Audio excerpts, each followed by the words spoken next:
In today's video, we're going to take a look at a couple that is retiring with $3 million in their portfolio, and they know they can probably live a pretty comfortable retirement, but they want to know exactly how much they can spend before they run the risk of running out of money. So what we're going to do is we're going to jump into their plan to show you what they should be looking at. Meaning it doesn't actually matter if you watching this have 3 million, 30 million, or 300,000 in your portfolio. The principles we're going to look at are going to be very relevant regardless of where you are in your net worth. So to illustrate this, let's take a look at Jeffrey and Cindy Sample's plan. As you can see here, they have about $3 million in their portfolio between some investment accounts, an IRA, and a 401k. They also have a property, but they're not going to spend down their property. That's simply an illiquid asset that they are living in. What they really want to know is, can we use this, or how much of this can we use to maximize our income, and what is that max amount of income we can spend? So here's where we started with them. As you can see, Jeffrey and Cindy are 66 and 64. Their goals are to retire right now. Jeffrey at 66, Cindy at 64. To start with, we're going to assume that they want to spend $7,000 per month after taxes throughout retirement on core basic living expenses. On top of that, we're going to assume $30,000 per year for travel, but we're only going to assume that for the first 12 years of retirement, knowing that once they're in their older years, they're probably not traveling as much as they would be in those earlier years. In addition to that, we're projecting out some healthcare costs. So Jeffrey is already at Medicare age. He's 66, so this is irrelevant for him. But after Medicare age, he has his Medicare Part B, his Medicare Part D premiums, plus a projected $4,600 per year of out-of-pocket expenses. For Cindy, she will have 1 year of medical expenses pre-Medicare. So $8,000 is what we're expecting her to pay in premiums. And then once Medicare starts, same thing, Medicare Part B and Part D, and then an extra $4,600 per year of out-of-pocket costs. So $8,000 per year before Medicare, $4,600 per year after Medicare begins on top of those Medicare premiums. So these are their goals, and they're saying this would be a pretty comfortable retirement. But we also know that we've saved quite a bit in our portfolio, and we want to know, could we maximize that? Can we spend more than what we're looking at here? Or if we did, would we run the risk of running out of money at any point in time? So it's that delicate balancing act of we want to be okay long-term, but we don't want to leave anything on the table. We don't want to underspend and underdo some of the things that we could have done today because we were too conservative. So let's continue on with this. Jeffrey will have his Social Security benefit. He will collect at his full retirement age, and that monthly amount will be $3,800 per month.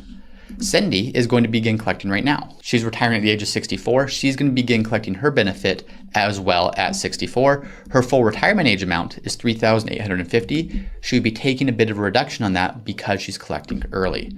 So those are the income amounts that they will receive. So this is where we are so far. We know they have about $3 million in liquid portfolio assets, and they want to know how far can that go before we run the risk of running out of money. We know what their goals are. They showed us how much they want to spend on a monthly basis, plus extra for travel, plus extra for medical expenses, and that is all after taxes, meaning we also have to factor in the cost of taxes. And then we see what income they will have in retirement. By the way, we're going to assume investment returns of about 6.5% per year throughout retirement. No way is that a guarantee. That's simply an assumption that we're going to make to see what would this look like if they did get that. So let's tie all these pieces together. This is where everyone should start. And again, it does not matter if you have 3 million, 30 million, way less, way more. These principles are still going to apply.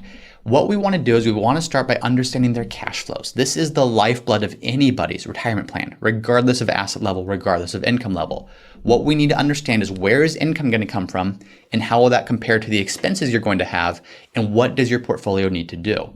So for example, every single year, starting in 2025 and beyond, we go all the way down to their age 90, we're going to project out their income flows.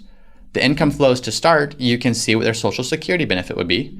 So Jeffrey's not quite at full retirement age yet, so he does not have a full year of benefits, but by the time he's 67, he will. There's his Social Security benefit increasing with inflation over time.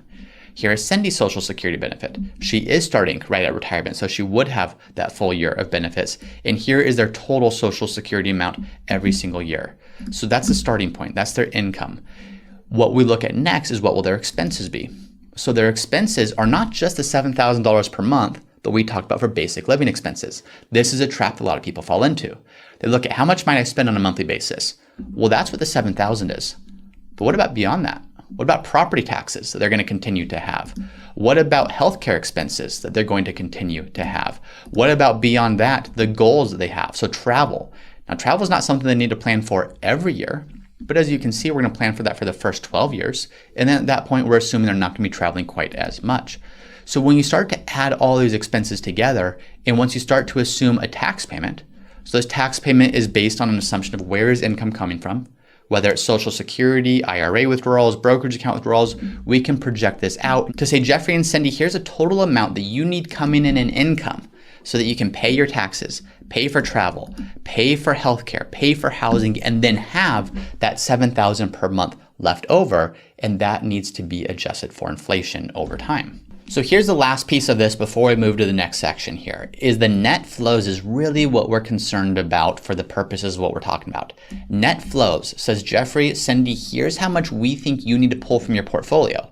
Because when you add this to your income flows, which is Social Security, the combination of those two things, portfolio income plus Social Security income, gives you this number here, which then allows you to fill these expenses there.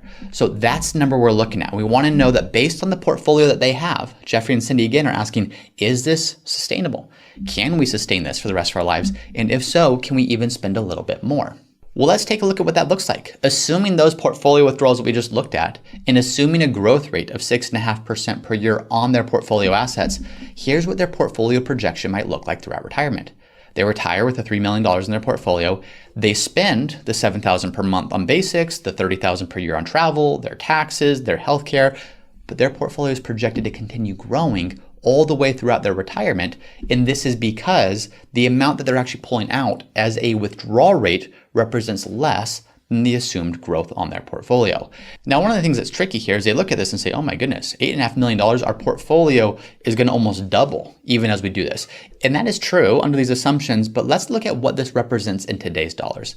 Because keep in mind, 30 years from now, 25 years from now, $8.5 million is still going to be a lot of money, but it's not going to go as far as $8.5 million would go today. So what we can take a look at is we can look at what does this represent in today's dollars. And by the way, as we're looking at this, if you want to run your own projections, you can get access to this very same software in the Retirement Planning Academy. Link is in the show notes in the description below. Get access to that, run your own projections, and you can walk through this with your plan. But what we see is what they've done is their portfolio has grown from a real number of $3 million to a real number of just under $4 million. So still a very solid scenario. What this is saying is they're preserving their purchasing power, they're preserving their portfolio while maintaining their living expenses. But look at this. Their probability of success is at 100%. Now, this needs to be interpreted the right way. This is in no way a guarantee that Jeffrey and Cindy will be perfectly fine. All this is looking at is a variance in the actual sequence of returns that Jeffrey and Cindy might get on their portfolio. But what we want to know is, why is this 100%? What does that come from? If we don't know what that's coming from, and again, this does not matter how much you have in your portfolio, this is the key point I want to get across here. If we don't know what this is coming from, this number maybe isn't super useful to us. Instead, I want to show you where that number is coming from. That number is 100% because if you look at this page, the cash flow page again, if we take this number and say, here's how much Jeffrey and Cindy need to pull from their portfolio, we need to understand what does that represent as a withdrawal rate. Because some people might look at this and say $150,000 per year and rising. What does that mean? Well, that's a little bit more than 5% per year they're pulling out of their portfolio. You're probably not going to have a 100% probability of success if you're taking over 5% in those initial years and never making any adjustments. So why do we have a 100% probability of success when this looks like a withdrawal rate of over 5% to start and rising? Well, the reason is this is not what we're concerned about, because keep in mind, some of this is covered by Social Security. This is what we're actually concerned about. What amount of your expenses need to come from your portfolio? So if I now go to this other page here, what we're going to take a look at is we're going to be able to see what do those dollar amounts represent as a withdrawal rate from Jeffrey and Cindy's plan. Well, you see that first year, it's a 3.6% withdrawal rate. It's higher because Jeffrey's Social Security benefit has not kicked in. But then as soon as it does, their withdrawal rate drops to 2.4, 2.3, 2.3, 2.2, and dropping. Now it does pop back up here at 73, and that's simply due to the fact that required distributions based upon their ages have kicked in, and Jeffrey has to start taking distributions from his portfolio.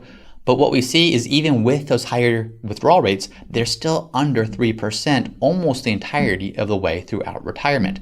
So as we look at this, this is really crucial to understand. If you want to see how can you maximize your spending in retirement, don't just look at the total dollar amount that you're spending. Look at the actual withdrawal rate from your portfolio. Because depending on how you're running things, depending on the method that you're using, your portfolio, making some big assumptions here in terms of how you're invested and the rules that you're following, but your portfolio might be able to generate somewhere between 4 and 5.5% of withdrawals, assuming a 30+ year retirement. So if you look at this and you say, well, we're well underneath that, why is that? What can we do?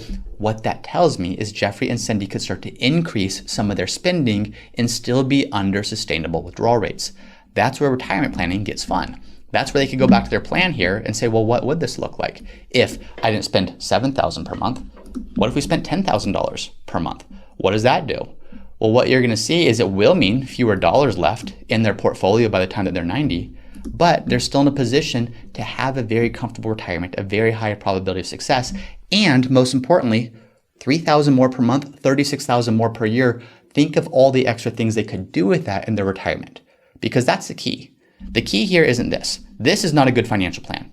In many cases, that means you're leaving money on the table. A good financial plan is not spending as little as you can to maximize your probability of success. A good financial plan is ensuring you're being prudent and planning for the future, but also doing all the things that bring you purpose, bring you joy, bring you happiness today. So this is an example of how you can understand these financial numbers to maximize the impact of what your portfolio can do for you. So as we're going through this, make sure that you subscribe to this channel. We go through a lot of case studies, everyone with a little bit of money in their portfolio to people with a lot of money in their portfolio and everything in between. So make sure that you subscribe to not miss any of these going forward. Now, here's the key takeaway for Jeffrey and for Cindy. There's not just one thing they can do here. There's not just one recommendation based on these numbers. What the conversation is going to lead to, though, is could you retire sooner? Now, in Jeffrey and Cindy's case, they had already retired, so that's probably a ship that's already sailed. However, if they were doing this a couple years earlier, we could have the conversation. Do you want to retire earlier because you have enough in your portfolio to make that happen? Or on the other side, do you want to spend more in retirement? We just looked at that. I simply used $10,000 as an arbitrary amount, but it doesn't have to be just this. Maybe it's not increasing the monthly spend. Maybe it's saying, do you want to take some really amazing trips? Maybe you continue spending that $7,000 per month because that covers all the basics. But what if every single trip you went on, you doubled the cost because you brought friends, you brought family, you paid their way to do it? What would that look like? Well, if they did that, and if they reran the same exact thing, what you're gonna see is it's gonna be less money because more expenses, but still a very high probability of success. And going back to the most important thing, more impact, more fun, more enjoyment in their retirement years. Or finally, maybe you don't want to retire early. Maybe you don't need to spend more. Don't spend more just for the sake of spending more. That's a really important part of this message. If you are having a ball doing everything that you're doing and you can't think of anything else you'd like to do, it's not bad to leave money to friends, to family, to charity, whatever the case might be. The important thing, what is bad, is doing that by accident, is doing that where you say, I had no intention. If we go back to future dollars here, you say, I have no intention of leaving $7 million, $8 million to family, to charity, whatever it is. And keep in mind, that's not including the value of the home. If you include the value of the home, now you're looking at $9 to $10 million. So be intentional about that. When you look at your plan, what this gives you the ability to do is to create some optionality. Would I rather retire sooner? Would I rather spend more? Would I rather give away more? Would I rather pass away with this amount of money at the end of the day? There's all kinds of options. And the beauty of financial planning is it isn't something that's very cookie cutter and the right size, the right solution works for everybody. This should very much be a reflection of your priorities, your values, and what's most important to you. But when you do financial planning right, it leads to better life decisions. Now, if you're looking at this and thinking, you know what, financially, I think I actually might be ready to retire. Maybe I got this software. Maybe I ran my own numbers. I think I'm there, but it still feels a little uncertain. It still feels a little bit scary.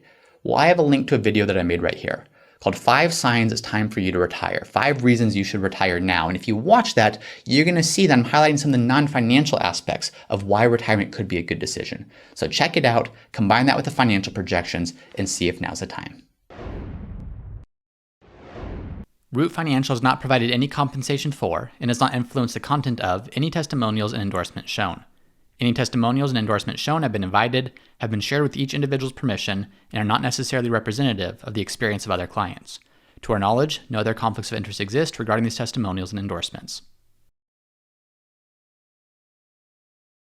Once again, I'm James Knoll, founder of Root Financial, and if you're interested in seeing how we help our clients at Root Financial get the most out of life with their money, be sure to visit us at www.rootfinancialpartners.com.